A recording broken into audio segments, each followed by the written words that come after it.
Sejam todos bem-vindos ao terceiro Congresso Internacional de Tecnologia na Educação. Eu sou a professora Ana Carolina, farmacêutica e coordenadora do curso de farmácia do Unisalesiano de Araçatuba. Com muita alegria recebo cada um de vocês, queridos alunos, professores, colegas farmacêuticos e todos que nos acompanham. A profissão farmacêutica avançou muito ao longo dos anos no que diz respeito às áreas de atuação, especialidades e, consequentemente, aos serviços farmacêuticos. A farmácia clínica é uma realidade, assim como a prescrição farmacêutica.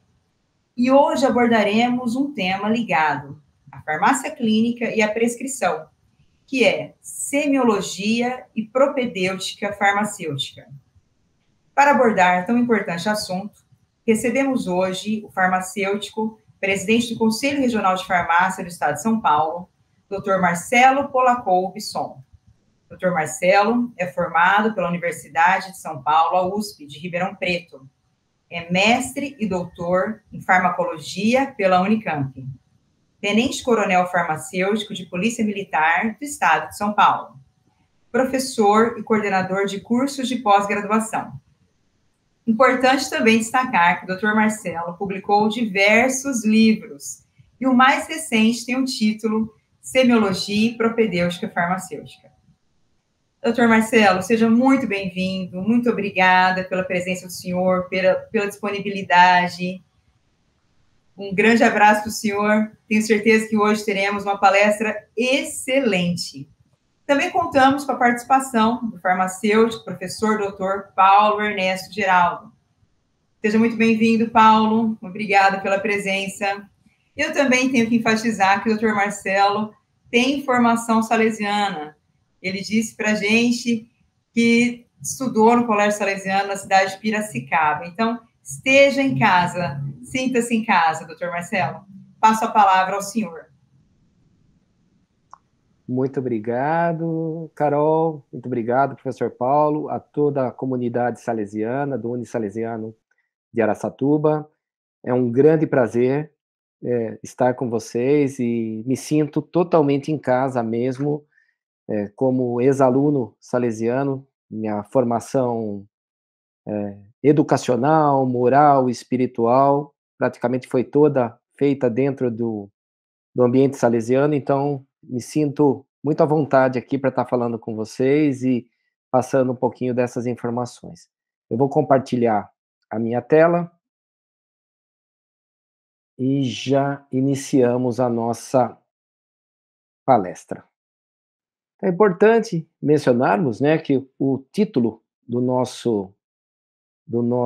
da nossa palestra é a Semiologia e Propedêutica Farmacêutica.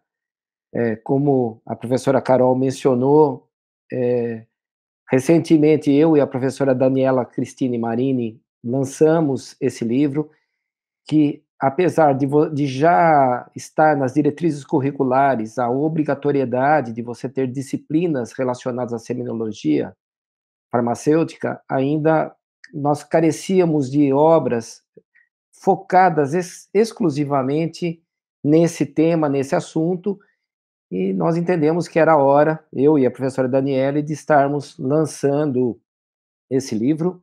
E hoje eu vou estar apresentando para vocês um pouquinho mais do que é a semiologia, qual o objetivo e qual o histórico dela e também a importância dela dentro da farmácia clínica, das ações clínicas do farmacêutico. Então, é sempre importante nós contextualizarmos a história. E a história começa há mais de 2.500 anos atrás, com Hipócrates, que é considerado praticamente o pai do método clínico moderno, e introduziu a anamnese como etapa inicial do exame médico, farmacêutico e dos demais profissionais de saúde. E com ele nasceu a observação clínica, compreendendo a história da doença, que leva o paciente a procurar o médico, o farmacêutico, o enfermeiro, o dentista, outros profissionais de saúde, o exame físico do paciente nos seus menores detalhes, em busca de dados para elaborar um diagnóstico e também traçar um prognóstico, que é o que nós chamamos também de propedêutica, é o que como organizar essas informações e também como tomar a decisão do melhor para o paciente. E nesse contexto, a escola hipocrática, né, que vem de Hipócrates, deu início à transformação da até então chamada medicina mágica ou medicina empírica, e até caminharmos para a medicina racional dos nossos dias, que é baseada num processo científico. Posteriormente, avançando um pouco mais na história, nós temos o termo semiologia, criado, de fato, de verdade, por Ferdinand Saussure, para indicar a ciência geral dos signos, ou seja, dos sinais, em que a língua é um sistema de signos que exprime ideias e, por isso, semelhantes à escrita, ao alfabeto dos surdos-mudos, aos ritos simbólicos, às formas de cortesia, etc. Então, Saussure estabeleceu a distinção entre língua e fala, ou seja, você se comunica não somente pela fala, mas pelos seus gestos, pelos sinais que o seu corpo dá. Então, a semiologia ela foi incorporada como disciplina da área da saúde para tentar interpretar os sinais que o organismo, que o paciente dá durante a sua consulta, o seu processo de cuidado. Posteriormente, nós já aí no século XX, Roland Barthes já ele definiu, ele publicou vários livros sobre esse tema, semiologia, mas sobre um contexto mais amplo, não focado somente na área da saúde. E ele definiu a semiologia como tendo por objeto qualquer sistema de significado, de signos, sinais, significados, seja quais forem suas substâncias ou seus limites, imagens, gestos, sons, objetos, complexos dessas substâncias que encontramos nos ritos, nos protocolos ou nos espetáculos, que constituem senão linguagens, pelo menos sistemas de significação. Ou seja, quando o farmacêutico se depara com o paciente, ele não vai só ouvir o paciente, ele vai procurar entender tudo que o paciente traduz para ele naquele momento, e não é só a fala, é o olhar, são os gestos com as mãos, é o balançar de cabeça, é os olhos, e todo o contexto que se encaixa naquele momento muito importante do encontro farmacêutico-paciente. E o Barthes, ele mencionou nos seus estudos, nos seus livros, que é necessário começar pelas coisas mais importantes e aquelas mais facilmente reconhecíveis, e é necessário estudar tudo aquilo que se pode ver, sentir e ouvir. Então, a consulta farmacêutica é uma grande oportunidade que o farmacêutico tem de verificar o que o paciente gostaria de dizer, ou muitas vezes gostaria de dizer e não diz com palavras, mas talvez com o seu próprio olhar, o seu gesto, a maneira que ele se senta, que ele se porta, ou que ele mostra para o farmacêutico. E o clínico deve examinar cuidadosamente o corpo do paciente, perguntar a respeito de evacuações, estudar a respiração, suor, a atitude do paciente, a urina, contexto amplo. É claro que quando nós falamos de cuidado farmacêutico, não se encaixa 100% no cuidado médico, no cuidado odontológico. Cada profissão tem suas particularidades. Mas a questão da semiologia, ela é uma disciplina da área da saúde. Por isso que nós chamamos de semiologia e propedêutica farmacêutica. Por quê? É o estudo desses sinais, desses sintomas, da linguagem do paciente, focado no método de cuidado farmacêutico. Então, a parte médica não nos interessa a princípio, a odontológica também não, a de enfermagem, a nutricional, a do educador físico, cada profissão tem os seus métodos. E a propedêutica, o termo, o conceito, isso no dicionário nós encontramos que é preliminares de uma ciência, especialmente em relação às ciências médicas. O que são preliminares? São aquelas informações que nós devemos buscar, que são básicas, que são fundamentais para eu desenvolver qualquer tipo de trabalho. Então, ela é uma ciência preparatória, uma introdução àquilo que nós pretendemos fazer. Então, A propedêutica, ela vem junto com a semiologia. Você busca compreender o paciente, a necessidade dele, o que ele traz para nós, organiza essas informações e aí sim toma-se as medidas, atitudes. O método clínico que o farmacêutico utiliza, que não é muito diferente do que o médico, do que o dentista, outros profissionais de saúde, você tem o método clínico focado na doença ou no paciente, ou seja, na pessoa. Então, esse método clínico, centrado na doença, ela procura elementos da doença no centro, pouca atenção aos aspectos biológicos, desconsidera os aspectos culturais que levou o paciente ao adoecimento, o paciente não se apodera do cuidado da sua saúde, não participa das decisões. Esse método focado na doença está totalmente em, não vou dizer em desuso, mas caindo por terra em detrimento do método clínico centrado na pessoa, que a pessoa ela é o elemento mais importante. Considera tudo que diz respeito a ela, os aspectos psicossociais, o contexto de vida, a família, a comunidade, desenvolve uma postura proativa da pessoa em relação aos problemas dela. Então, como ela enxerga a doença, como ela enxerga o problema, como ela analisa tudo aquilo que diz respeito à relação saúde e doença dela. Então, é importante o método clínico focado na pessoa, a construção de um relacionamento. Usar comportamentos não verbais apropriados, construir um vínculo de confiança, envolver o paciente. Por exemplo, quando o farmacêutico recebe um paciente, ele vai olhar nos olhos do paciente, muitas vezes ele vai recebê-lo com um aperto de mão, ou ele vai recebê-lo com um abraço, se ele já conhece os pacientes, se ele já recebeu em outras ocasiões, é um paciente que já faz parte do cuidado do farmacêutico, então já há um histórico anterior, e após esse aspecto do foco, nós vamos para as etapas da consulta, que é o início da sessão, que é a preparação, o lugar, que é importante que seja um lugar privativo, que o farmacêutico tenha silêncio para conversar com o paciente, privacidade. Então a gente chega à conclusão que o balcão de uma farmácia, ele não é o melhor local. Por quê? Você não garante privacidade, você não garante silêncio, tem outras pessoas ali, e o paciente pode se sentir constrangido. Então o melhor local para iniciar o processo clínico seria dentro de um consultório farmacêutico, com privacidade, ou então num quarto de um leito hospitalar, por exemplo, no caso do farmacêutico que trabalha em hospital, e estabelecer as bases do relacionamento, identificar as razões da consulta, por que o paciente procurou, e aí o farmacêutico vai reunir informações, explorar os problemas do paciente sobre o prisma biomédico, sobre o prisma das perspectivas do paciente, se são boas, se são ruins, se o paciente está com medo, se o paciente está ansioso, se o paciente está deprimido, informações relevantes do passado. Posteriormente, alguns exames físicos. É claro que no caso do farmacêutico, esses exames físicos, eles são mais limitados, não são iguais aos exames físicos que o médico faz, como a palpação, a ausculta do coração ou do pulmão, embora alguns países o farmacêutico tenha o exame físico mais detalhado.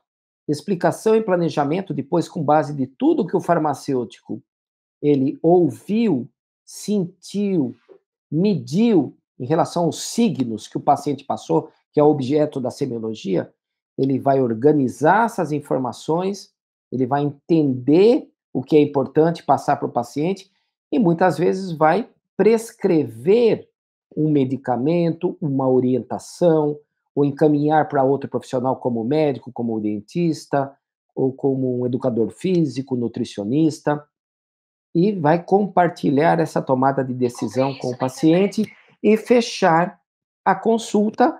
Se é um quadro agudo, provavelmente o paciente ele não tem uma data de retorno na consulta com o farmacêutico. Mas se ele tem uma perspectiva, ele tem uma doença crônica de base, como uma diabetes, ou um quadro de sobrepeso, de obesidade, e ele vai passar por consultas posteriores, normalmente o fechamento da consulta é a marcação, o agendamento da próxima consulta e qual é o dever de casa desse paciente, o que ele deve seguir, quais as orientações. E o método clínico centrado na pessoa tem 4 componentes principais que nós podemos ver aqui do lado direito desse slide. Explorando a doença, o adoecimento, entendendo a pessoa como um todo, elaborando um plano comum de manejo, intensificando a relação do farmacêutico com o paciente, criando uma espécie de aliança terapêutica, onde o paciente vai passar a chamar o farmacêutico de meu farmacêutico, minha farmacêutica, aquela relação que nós entendemos ser muito já consolidada na área médica, na área odontológica, mas o farmacêutico ainda precisa desenvolver essas habilidades desse método clínico centrado na pessoa. Pois bem, a anamnese, que é o fato principal, é a coleta de informações acerca do princípio, evolução de uma doença, até a primeira observação do médico, do farmacêutico, dos profissionais de saúde, ela pretende não só identificar sintomas de significado clínico, mas também os detalhes da vida. Muitas vezes aquele sintoma que o paciente relata está relacionado a uma vida pregressa, por exemplo, uma falta de ar que o paciente relata, cansaço excessivo, talvez esteja ligado a um hábito tabagista desse paciente por anos da vida dele, pode até ter deixado, mas fumou por 10, 15, 20 anos, ou utilizou bebida alcoólica, aquilo pode ter um impacto no momento atual que o paciente está. Ou muitas vezes o paciente se apresenta triste, com choros frequentes, e relata que ele teve uma perda familiar recente, uma morte na família, ou um processo de luto. Então, tudo isso, a anamnese não é só focada na doença, é focada no paciente, nesse contexto amplo.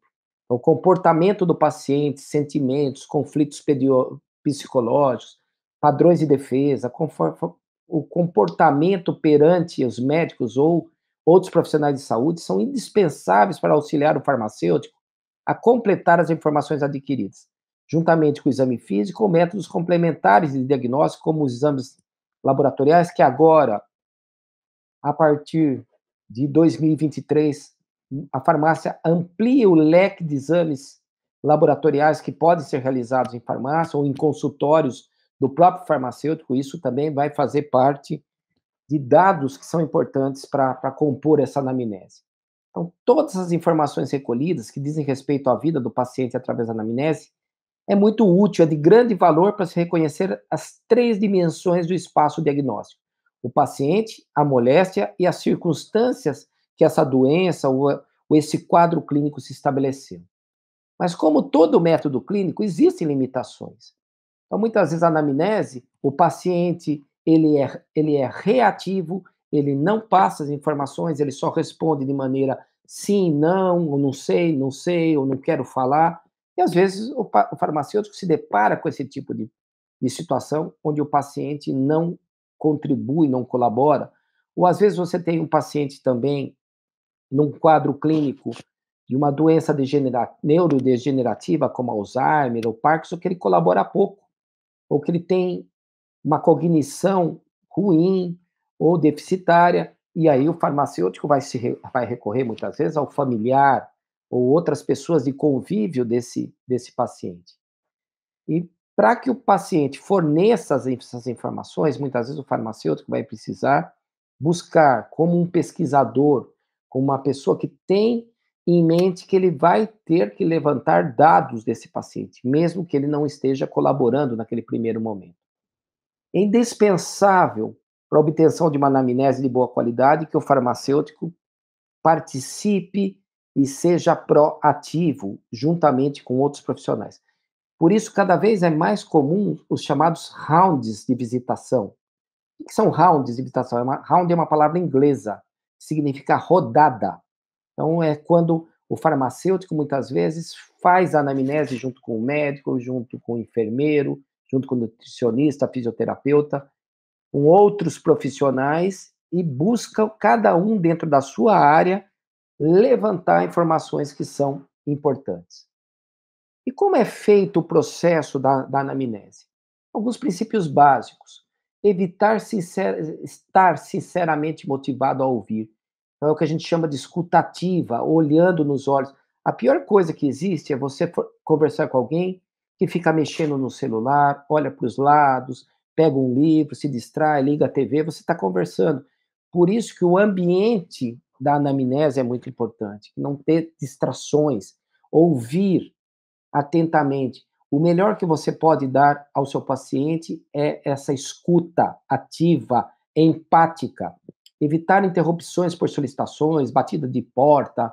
Por isso que o balcão da farmácia não é o lugar ideal para o farmacêutico buscar informações. Então, tem que ter uma sala, um consultório farmacêutico, ou um consultório autônomo que o farmacêutico pode também está regulamentado, quando o farmacêutico tem o seu próprio consultório, independente de estar na farmácia ou não, ou na casa do paciente, buscar esse momento de calma, de tranquilidade, dispor de tempo suficiente. Se você determinou 30 minutos, 40 minutos, uma hora para o seu paciente, discuta isso com ele. Se você tem apenas 15 minutos, também fala, olha, em 15 minutos é o meu tempo disponível para você. Tudo isso tem que ser combinado previamente. Observar o comportamento do paciente, nível de inteligência, atitude perante a doença, condições físicas, mentais, socioeconômicas, personalidade, estado emocional. Procurar não intervir na narrativa do paciente, não interrompê-lo, só quando necessário, realmente, se o tempo estiver escasso, estiver acabando, então você pode pedir mais objetividade para o paciente. Outro ponto importante, não fazer julgamentos precipitados durante a anamnese, capazes de considerar como irrelevantes que o paciente relata. Não demonstrar estar possuído de outros sentimentos que não os de interesse pelos problemas do paciente. Então, ficar olhando no relógio o tempo inteiro, ficar mexendo no celular, isso demonstra falta de empatia. Então, são algumas dicas que eu passo para vocês, inclusive está no livro de Semiologia e Propedêutica Farmacêutica. E o primeiro capítulo, inclusive, eu detalho bastante esse método da anamnese, o que é importante observar e levantar. Não discutir com o paciente sobre opiniões que este emite a respeito de qualquer assunto. Por exemplo, o paciente chega e pergunta, mas e o senhor, o que o senhor acha da questão política do país, da cidade, do estado? Então, evitar temas polêmicos, temas que podem gerar briga, ou preferência em relação, por exemplo, a time de futebol, isso não vem ao caso, isso pode gerar divergência, perda de tempo, desgaste. Então, saber interrogar o paciente, auxiliar a recordar fatos de sua vida, que tem importância do prisma médico-farmacêutico, possuir conhecimentos teóricos básicos sobre fisiopatologia, manifestações da doença, sua história natural, influências também que podem modificar. E ao término da anamnese, o farmacêutico ele deve obter informações e entender o verdadeiro significado das palavras do paciente, compreender o que lhe foi perguntado, o paciente saber exatamente o que foi perguntado, o farmacêutico ter essa devolutiva, e também o farmacêutico verificar se ele conseguiu o máximo de informações possíveis, adquirir uma noção correta sobre o grau de exatidão dessas informações. Para isso, existem métodos clínicos, farmacêuticos, que traçam um roteiro de perguntas. No meu livro, o de Farmácia Clínica e Atenção Farmacêutica, que foi um dos primeiros livros que eu escrevi na área clínica, eu detalho, eu sugiro alguns modelos de roteiros de perguntas. O roteiro ajuda a não haver perda de tempo e focado diretamente, e muitas vezes já ir anotando, ou num formulário, ou no próprio computador, essas informações que são importantes. A história pregressa do paciente é extremamente relevante e importante. O que é história pregressa? É tudo o que aconteceu na vida do paciente antes dele procurar o farmacêutico. Então, se destina a recolher informações de diversos tipos sobre o passado do paciente. Então, se é um paciente de 70 anos de idade, como foi a juventude, como foi a infância, é óbvio, se ele se lembra disso, como foi a vida adulta, o que ele trabalhou, como era o hábito de vida dele, se ele usava drogas de abuso, se ele usava álcool, se ele usava tabaco, se ele praticava exercício físico, como era a dieta.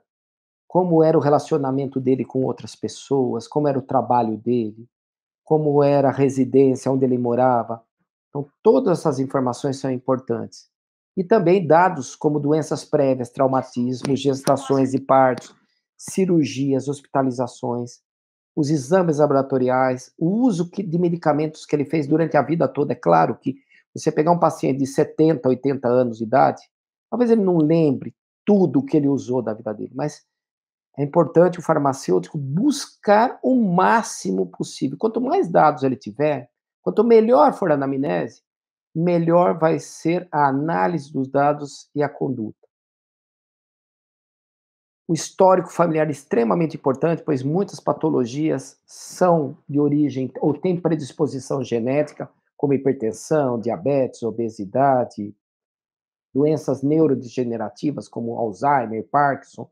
Tudo isso, quando ele pergunta da família, se as pessoas, os familiares estão vivos, estão bem, quantos anos viveram, né, principalmente os antepassados mais distantes, qual foram as patologias de base desses familiares, tudo isso é importante. E como o paciente encara também, por exemplo, o paciente relata que o pai e a mãe são hipertensos e diabéticos. Como que ele encara? Não, eu não quero ter diabetes, ou isso foi muito ruim para mim, ver meu pai desse jeito, ou minha mãe, ou, ou um, um filho que relata que o pai faleceu de um câncer pulmonar associado ao tabagismo.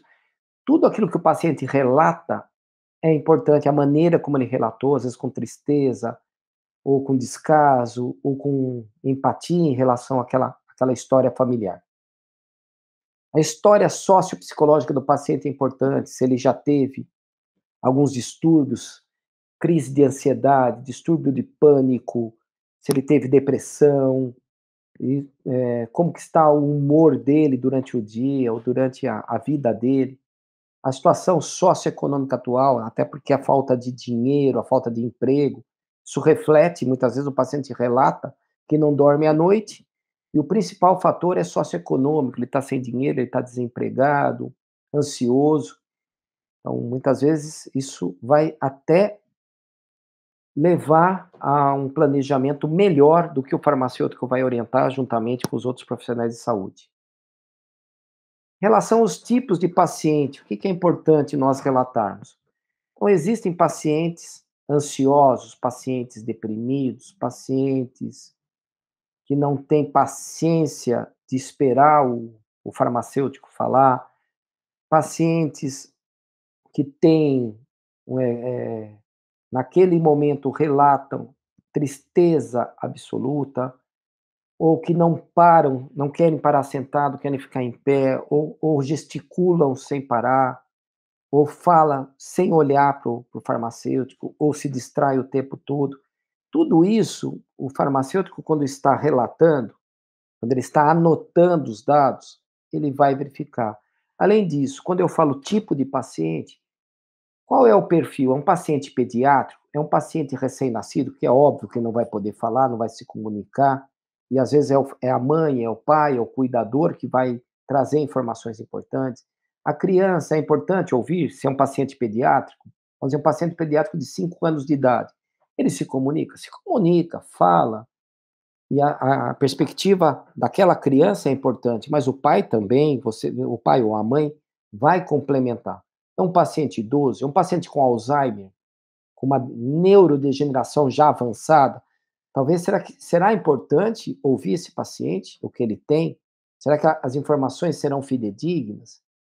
Se é um paciente gestante, uma paciente gestante, que vai relatar se ela pode utilizar um determinado tipo de analgésico ou não, ou um determinado tipo de antiemético, porque está apresentando enjoo, que é típico da gestação dos meses iniciais. Como que o farmacêutico vai trabalhar com aquela paciente? Ou alguém que houve uma perda recente, ou que teve um diagnóstico de uma doença praticamente grave, letal no curto prazo, como que esse paciente está reagindo? Paciente com câncer, por exemplo, um câncer neurológico já avançado, metastático. Então, toda essa abordagem do tipo de paciente é extremamente importante levantar esses dados. O exame físico, que eu mencionei para vocês, nos Estados Unidos, o farmacêutico americano chega até fazer oftalmoscopia, que é aquele exame de fundo de olho, exame de otoscopia, examinar a cavidade otológica, o ouvido do paciente. No Brasil, esses tipos de exames, inclusive, muitas vezes são classificados como, podem ser classificados como exercício ilegal da medicina. Então, o exame físico também tem a questão de tocar, apapar o paciente, e às vezes os pacientes não estão acostumados que o farmacêutico faça isso. De repente, um farmacêutico, uma farmacêutica, pode ser até indevidamente acusado de um assédio sexual por uma conduta, por exemplo, de apalpar o paciente. Dentro do método clínico, o exame físico faz parte, mas na área farmacêutica nós precisamos evoluir, avançar ainda. Então, às vezes, o exame físico o paciente relata uma lesão na palma das mãos, típica de uma infecção fúngica, uma micose superficial, que inclusive está no rol das doenças que o farmacêutico pode até prescrever um antimicótico de uso tópico, isso legalmente é habilitado até fazer isso, e não tem outra maneira se o farmacêutico não olhar, não examinar a mão desse paciente. Por exemplo, quando o paciente relata um quadro alérgico no braço, né, nas mãos, na face. Então, o exame físico, o farmacêutico, ele se detalha mais na questão macroscópica, visual do paciente. Já os exames que envolvem toque já seriam mais limitados. É necessário nós evoluirmos até mesmo em relação a essa questão. No livro de Semiologia e Propedêutica Farmacêutica, nós discutimos esse assunto. Quais são os limites do exame físico para o paciente? Um exame, por exemplo, de uma aferição de pressão arterial, que não deixa de ser um exame físico, onde você usa um esfigmomanômetro, mais um estetoscópio, por exemplo, para avaliar a pressão arterial. Isso o farmacêutico pode? O farmacêutico pode, com finalidade de monitoração, acompanhamento e até mesmo de triagem de saúde. Se o paciente, às vezes, ele não sabe que ele é hipertenso, e numa consulta farmacêutica, o farmacêutico detecta um pico hipertensivo e encaminha esse paciente para o médico, por exemplo, para um diagnóstico definitivo de hipertensão arterial. A técnica, né, até para a gente concluir, o uso da técnica semiológica como ferramenta de auxílio na prestação do cuidado farmacêutico é um importante avanço no sentido do reconhecimento da importância do papel da anamnese no ato da dispensação do medicamento. E também sua implicação na boa adesão do paciente ao tratamento. A semiologia permite compreender, sistematizar todo o universo de sinais que o paciente demonstra ao ser entrevistado, seja através de sons, gestos, palavras, lembranças, sensações que permitam caracterizar os sintomas do paciente. O farmacêutico, entretanto, deve se abster do ato de prescrever medicamentos, principalmente os tarjados, né? Como eu já mencionei, cabendo ao médico fazer. Embora nos últimos anos venha ampliando o leque da prescrição farmacêutica, inclusive recentemente o farmacêutico pode prescrever PrEP e PEP, que são os medicamentos antirretrovirais para prevenção, são os pré-exposição ou pós-exposição de pacientes com risco de adquirirem HIV. Então, era um medicamento que era unicamente de prescrição médica e de enfermagem, e hoje o próprio Ministério da Saúde reconhece que o farmacêutico pode fazer. O uso da semiotécnica deve se limitar aos aspectos ligados ao ato da dispensação e suas implicações para o paciente, ou seja, a semiologia ela não pode se confundir, a semiologia farmacêutica com a semiologia médica, odontológica, cada um dentro da sua esfera de atuação. Eu trouxe uma visão geral para vocês de aspectos que eu julguei importante.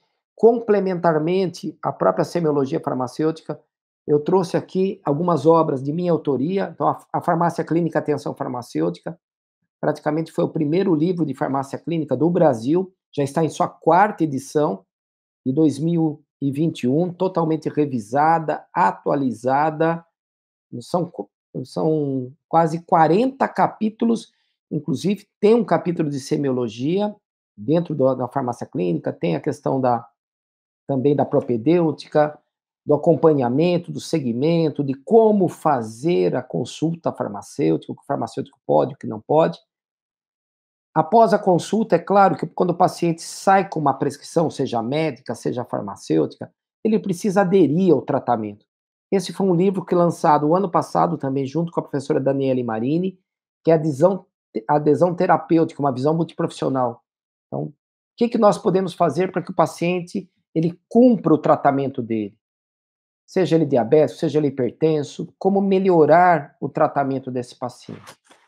E também, um outro livro que eu publiquei no começo dos anos 2000 foi o Farmácia Hospitalar, um enfoque sistema de saúde, focado aí realmente na área hospitalar.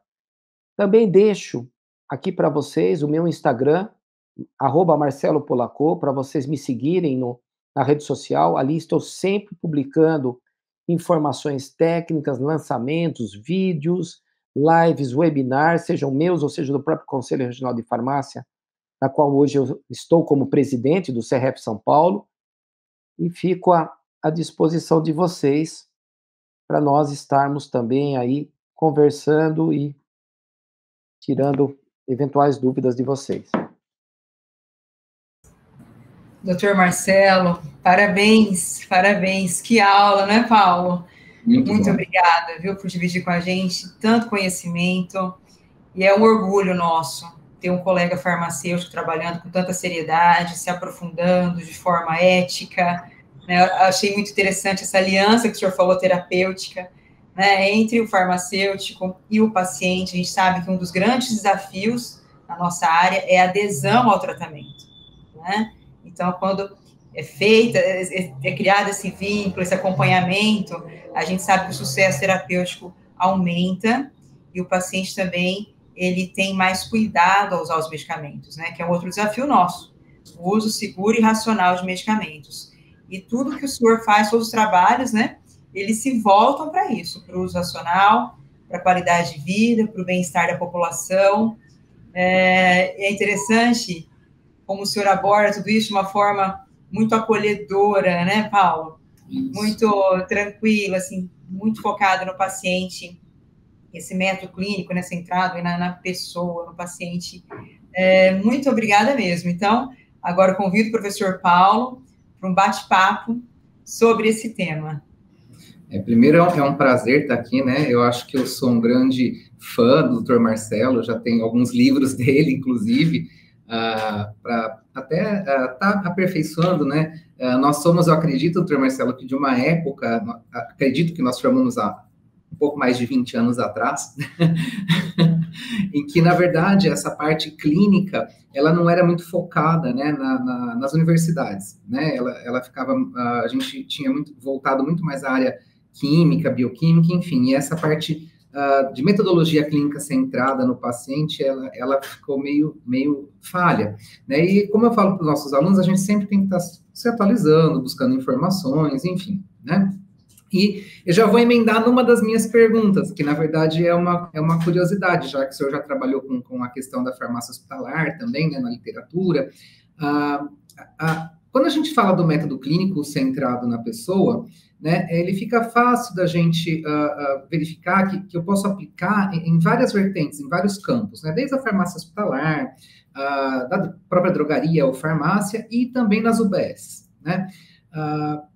Talvez, dentre os métodos que a gente tem de estudo, que a maioria, né, dessas metodologias, elas vêm de fora, PWT, TOM, enfim, qual o senhor acha que seria mais fácil de se trabalhar? Seria a SOAP? Seria trabalhar com os dados mesmo que a gente colhe através da semiologia e propedêutica e aí determinar um plano e fazer uma avaliação e seguir aí, fazer o acompanhamento farmacoterapêutico desse paciente? Então, Paulo, eu entendo que o método clínico, ele, quando eu citei Hipócrates há 2.400 anos, praticamente não mudou. O método SOAP, né, que é você buscar questões subjetivas, objetivas, fazer o planejamento e partir para a ação, né, da tomada de conduta, tomada, é basicamente isso mesmo. Acho que são os melhores métodos que tem, você levantar informações. É claro que, num primeiro momento, eu entendo que o paciente tem que trazer a necessidade dele. Antes de eu fazer qualquer pergunta, você se apresentar, óbvio, né? Eu sou o farmacêutico, Dr. Marcelo Polacco, estou aqui nesse ambulatório, nesse hospital, sou farmacêutico, estou no meu consultório. Gostaria de saber um pouquinho de você e qual a sua expectativa, o que te trouxe até aqui. Isso acho que é fundamental, porque você vai a necessidade do paciente, quando ele entra, vamos pensar agora na farmácia comunitária, na drogaria, ele entra por algum objetivo. Ou, às vezes, simplesmente comprar alguma coisa, uma perfumaria, aí ele lembra que ele não tem nenhum analgésico e ele vai procurar o farmacêutico. E aquela história, normalmente o farmacêutico é interpelado. O que é bom para queda de cabelo, por exemplo? Uma pergunta. E aí o farmacêutico vai falar: poxa, mas é para você? Isso está te incomodando? Qual é o contexto disso?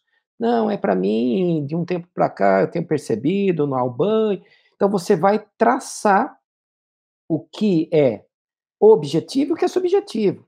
De repente, o que para nós, olhamos para o paciente, não, mas você tem muito cabelo. Para ele já, aquela perda, é ele tem muitas vezes o que a gente chama de ele tem um distúrbio de autovisão mesmo em relação a ele. Não, isso aqui está me incomodando muito. Ou então eu tenho algo, uma pinta no rosto, que aquilo para mim é horrível. E para outra pessoa que está olhando de fora, então, mas eu tenho que buscar essa percepção dele. Então, levantar os dados objetivos, que eu estou vendo concretamente, um exame laboratorial, algo que o paciente me relata, algum sintoma, não estou dormindo à noite, estou tendo uma queda de cabelo, estou tendo náusea, estou tendo enjoo, tudo aquilo que o paciente relatar é importante para nós. E o subjetivo também é importante. Subjetivo, por exemplo, o paciente não fala, o paciente só chora, só o paciente olha para baixo. Ou seja, ele está se comunicando, que é o tema da semiologia. Então, o método clínico em si, ele não foge muito de buscar. O que vai acontecer, por exemplo, no caso de um paciente hospitalizado, grave, de UTI, ele está sedado, provavelmente. Os dados que nós temos à disposição é o prontuário, que o médico relatou, o enfermeiro e, às vezes, o familiar. O farmacêutico, ele deve buscar, sim, outras informações para compor aquele quadro. Hoje, eu cito, onde há paciente, há método clínico. Então, áreas emergentes da farmácia, como, por exemplo, nutracêutica clínica, área que tem muitos farmacêuticos indo para essa área de suplementação alimentar, área de estética, saúde estética. É o que eu costumo dizer. Não é o paciente falar, olha, estou aqui numa clínica de estética, perante um farmacêutico, para fazer um botox, por exemplo. Mas qual é o contexto? Por que você quer fazer esse botox? Porque está te incomodando? Você tem ruga na face? É na face, é nos olhos? O que te incomoda? Ou qual é a sua percepção em relação ao envelhecimento, processo de envelhecimento? Quanto mais dados você tiver, melhor vai ser a sua conduta. A profissão farmacêutica hoje, ela vem assumindo, Paulo, realmente a sua natureza clínica, na sua plenitude, seja na acupuntura, né, nessas áreas. Eu falo das PICs, porque as PICs, as práticas integrativas e complementares, fitoterapia, auriculoterapia, aromaterapia, ela tem uma base clínica, de você ouvir esse paciente, não é só o uso do medicamento em si. Nós, farmacêuticos, tradicionalmente, fomos sempre muito focado no medicamento, mas hoje, de 20, como você mesmo mencionou, de 20 anos para cá, o foco saiu dessas ferramentas do medicamento, do suplemento, do próprio elemento da estética para o ser humano. O ser humano está em primeiro lugar. que é importante para ele? Então, nós, e, é claro, dentro de todo esse contexto, o método clínico, a metodologia da anamnese, ela é fundamental para eu traçar, buscar dados objetivos, subjetivos, e quanto mais informações tiver, melhor vai ser a minha conduta que eu vou tomar perante o paciente e dividindo junto com ele essa decisão, inclusive. Perfeito, doutor. É assim, a gente fica pensando, né, na questão da evolução, até onde a gente vai chegar, né? Graças a Deus que a gente está evoluindo aí, agora, né, com a questão da RDC 786 de 2023, agora, com a questão dos exames de análises clínicas em farmácias, que eu acho que vai ser uma coisa bastante importante também para a gente, em termos de ganhos na profissão, né? Em a gente está conseguindo conquistar nossos espaços. Uma outra também legislação que saiu há pouco tempo agora, não vou me lembrar exatamente do número, mas foi em maio agora de 2023, que foi a criação das EMULT, né, que são as equipes multiprofissionais na atenção primária à saúde, e onde já está inserido o farmacêutico clínico, né? Então, quer dizer, a gente realmente deixou de ter aquela visão só do medicamento para trabalhar multidisciplinarmente com outros profissionais e, de uma certa forma, tentando o quê? Conduzir a saúde pública, né? A saúde coletiva, enfim, né? E quando a gente fala, então, disso, o senhor acha que a tendência é da gente conseguir trabalhar mais essa questão desses exames clínicos dentro da farmácia, da gente conseguir, de repente, partir para uma palpação, uma ausculta cardíaca, por exemplo, nesse sentido que hoje a gente não pode fazer, né? Mas o senhor acha que a tendência é a gente conseguir conquistar esse espaço também?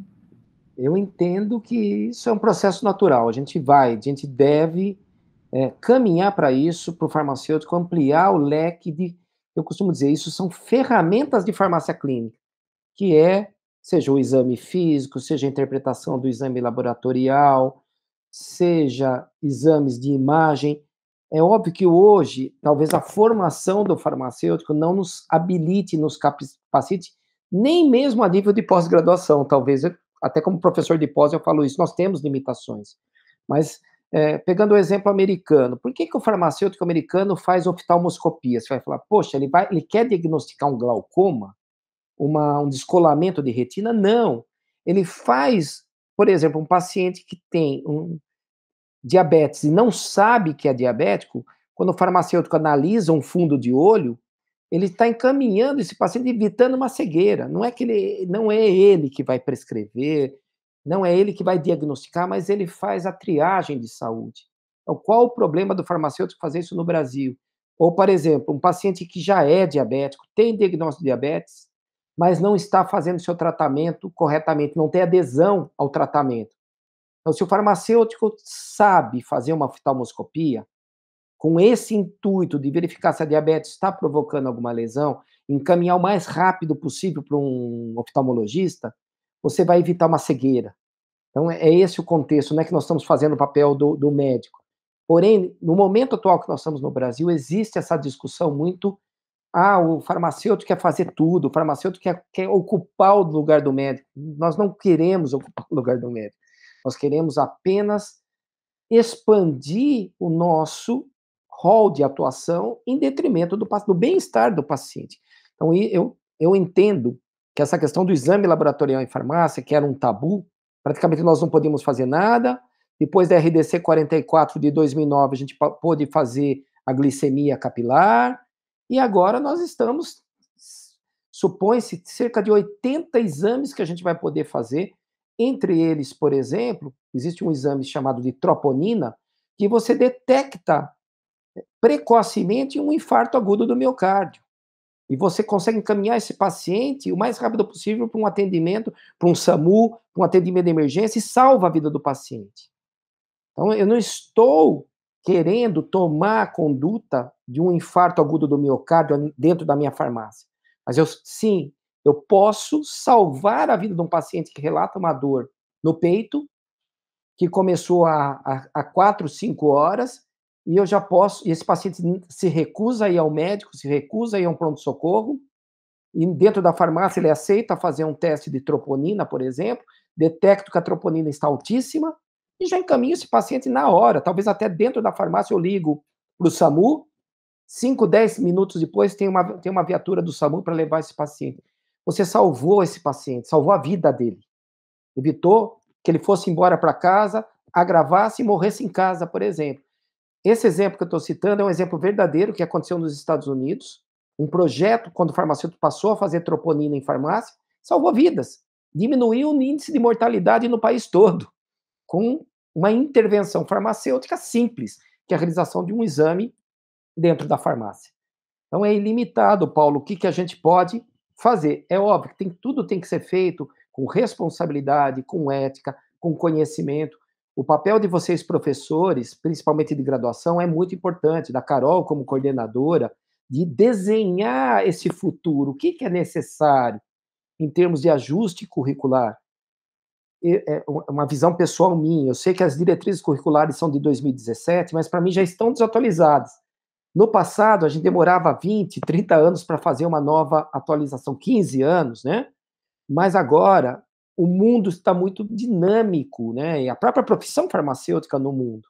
Então, talvez a gente tenha que passar brevemente por mais uma rodada aí, o que é importante para nós, em termos até de formação. E aí é mais um insight, algumas reflexões, né? Principalmente a gente está dentro de uma comunidade acadêmica, que a gente faça essa discussão. A minha formação ela é para trabalhar em saúde pública, farmácia hospitalar e atenção farmacêutica. E eu trabalho já isso na graduação de farmácia. E esse ano a Carol me convidou para assumir uma disciplina que é semiologia, prescrição e cuidados farmacêuticos, que foi inserida na grade, pensando nessa questão de se adequar à nossa realidade. Então, eu acho que, nesse sentido, eu fico muito feliz, porque eu acho que a Unisalesiano, na pessoa da Carol, como coordenadora do curso, ela já pensa lá na frente e pensa nessa questão de preparar os nossos alunos para o mercado de trabalho, né? E a gente sabe o quanto é difícil, muitas vezes, mexer numa grade ou uma coisa assim, mas eu acho extremamente importante, né, vendo essa questão dessas mudanças que vem acontecendo ao longo dos anos. E é incrível a gente comparar essas mudanças, porque a gente percebe uma evolução, uma coisa evolutiva mesmo, mas em pensar que o farmacêutico, cada vez mais ele está sendo visto como aquele farmacêutico que cuidava do paciente, como era antigamente, como, na verdade, as pessoas iam buscar o farmacêutico pelo conhecimento, né? Então, o farmacêutico antigo, eu falo isso porque meu pai teve uma época da vida dele que ele trabalhou em farmácia e ele falava, cuidava de tudo, né? Então, assim, era uma coisa que tinha que entender e tinha que cuidar. Então, a gente percebe como que o passado, ele vem refletindo naquilo que a gente tem agora no futuro e terá provavelmente no futuro, né? Mas eu acho que a gente poderia discutir aqui várias horas, que eu particularmente gosto muito desse tema também, né, Carol? Mas eu estou muito agradecido e muito feliz pela oportunidade que eu tive aqui. É isso mesmo, Paulo. A gente está honrado, muito honrado de receber o senhor, Dr. Marcelo. Eu agradeço, em nome do Unisalesiano, em nome do curso de farmácia, pela presença do senhor, pelas reflexões. E eu quero agradecer, além de tudo isso, pelo que o senhor representa para a nossa profissão, né? Pelos desafios aí que o senhor encara, pelas condutas. Então, muito obrigada pelo que o senhor representa para a nossa profissão farmacêutica. E como coordenadora do curso de farmácia, né, Paulo, a gente no ambiente acadêmico, a gente se preocupa muito com isso, com as novas necessidades que surgem, né? Novas necessidades, novos desafios, novas tomadas de decisão. Então, o segredo é a gente estar sempre atento, cercado, né, Paulo, por pessoas como o Dr. Marcelo, o Dr. Adriano Falco também, que esteve há pouco aqui com a gente, de forma presencial, de pessoas que realmente fazem diferença e que muito contribuem para a nossa formação, né? A questão das diretrizes, realmente, em 2002, nós tínhamos as diretrizes, né? Então, tratava ali a nossa formação como eixo central ao medicamento. 2017, já se voltando mais para cuidado em saúde, né, Paulo? A questão do SUS, que a gente desde 2010 já atuava de uma forma muito clara nisso aí. Tecnologia e inovação farmacêutica, que também cresceu muito, evoluiu pela necessidade durante a pandemia, né? E gestão em saúde. Então, a gente sempre procura estar atento, vendo, né, o que a profissão, o dia a dia do farmacêutico, o que é necessário para a formação dele. Então, muito obrigada, Dr. Marcelo, muito obrigada, professor Paulo. Querem falar mais alguma coisa? Doutor Marcelo, a gente fica, né, o professor Paulo perguntou, como será, né? O que vai ser, o que farmacêutico poderá prestar de novos serviços? E realmente é isso que a gente pensa, né? Como será o futuro? A gente vai ter aluno aqui assistindo, aluno que está no último ano de faculdade, daqui a alguns meses, ele está atuando como farmacêutico, alunos que ingressaram no curso esse ano. Então, como será a nossa profissão daqui a 5, 10 anos? Então, grandes mudanças vão ocorrer. Que a gente esteja sempre preparado, né? O mercado, ele exige profissionais atualizados. Eu queria que o senhor deixasse, doutor Marcelo, alguma mensagem para os nossos alunos do curso de farmácia. Queria desejar, né, um excelente evento para todos e também um desejo enorme de sucesso profissional para todos vocês, professores da comunidade acadêmica, os alunos, e antes de tudo, de qualquer coisa, antes de serem bons farmacêuticos e farmacêuticas, sejam excelentes seres humanos, boas pessoas, pessoas que tenham esse propósito maior na vida de deixar um legado, algo que reconforte a população de maneira geral e deixem, na sua maneira, o seu legado, a sua sementinha, e isso é o mais importante. Então, um grande abraço a todos vocês e contem sempre comigo e com o Conselho Regional de Farmácia de São Paulo também. Muito obrigada. Quero agradecer também a todos que nos acompanham, né, os alunos, professores, profissionais. Um grande abraço a todos.